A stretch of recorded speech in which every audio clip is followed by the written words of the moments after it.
1896, the first wheelchair patent is issued in the United States. 1933, the collapsible lightweight wheelchair is invented. 1945, FDR, the US President, is seen using a wheelchair in everyday life. 1990, the Americans with Disabilities Act was signed into law. And now 98% of public transit buses have wheelchair accessible ramps. It is estimated that 3.3 million wheelchair users are in the United States alone. The current expected market for manual wheelchairs is $2.9 billion.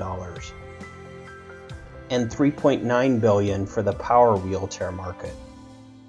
From 2009 to 2014, the wheelchair industry saw a growth rate of 2.5%. And on average, there are 2 million new wheelchair users each year. And my name is Dave Lawrence. I'm a DSS, a husband, a father, a wheelchair user, and I am an innovator.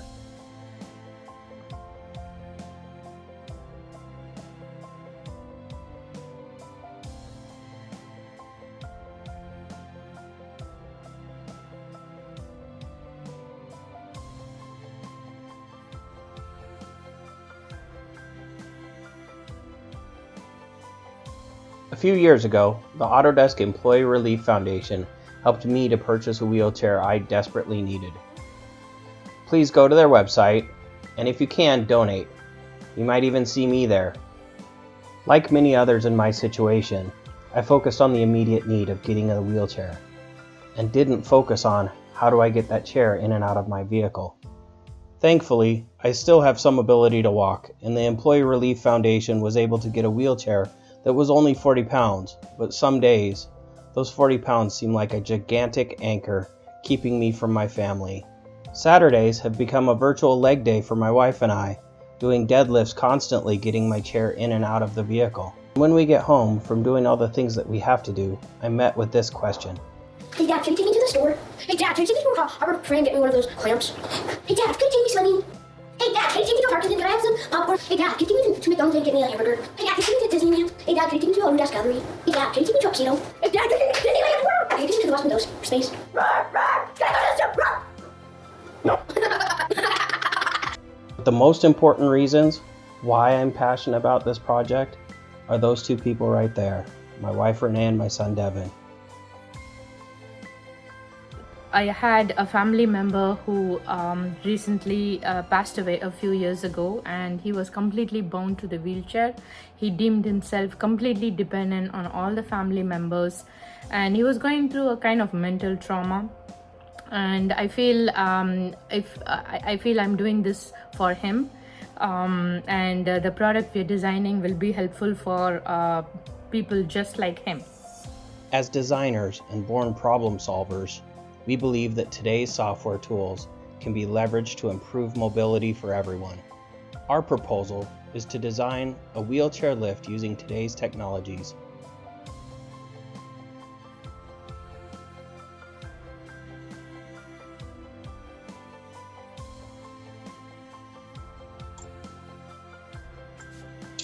Hey everyone, my name is Jacob Small. I'm a design and technology enthusiast with 10 plus years using various technologies to execute building design projects large and small.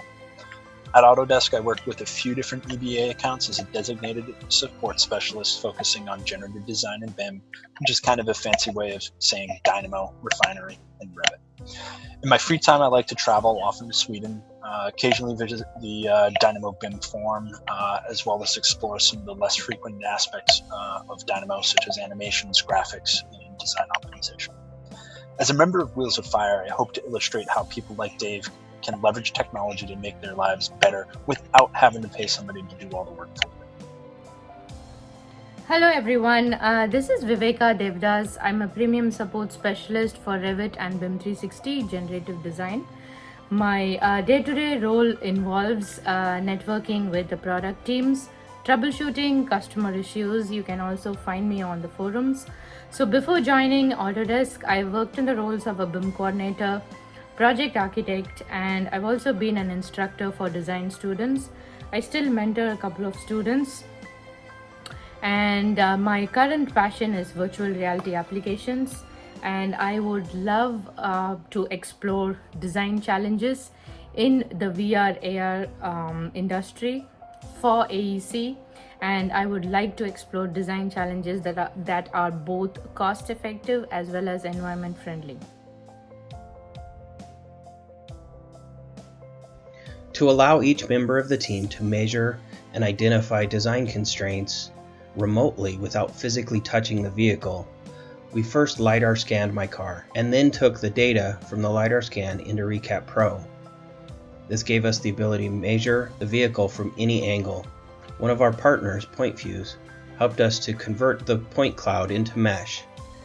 That mesh was brought into Fusion 360 and allowed us to cut cross sections to truly understand our design constraints. In addition to scanning the vehicle, I also scanned my wheelchair. This gave a much better understanding of what my chair looked like and how it folds to each member of the team, since they couldn't physically touch the chair. With the point cloud in Inventor, we modeled my wheelchair. With the constraints established, we've been bouncing ideas off each other during our web calls, using the whiteboard feature in Zoom, as well as the animation features within Fusion 360.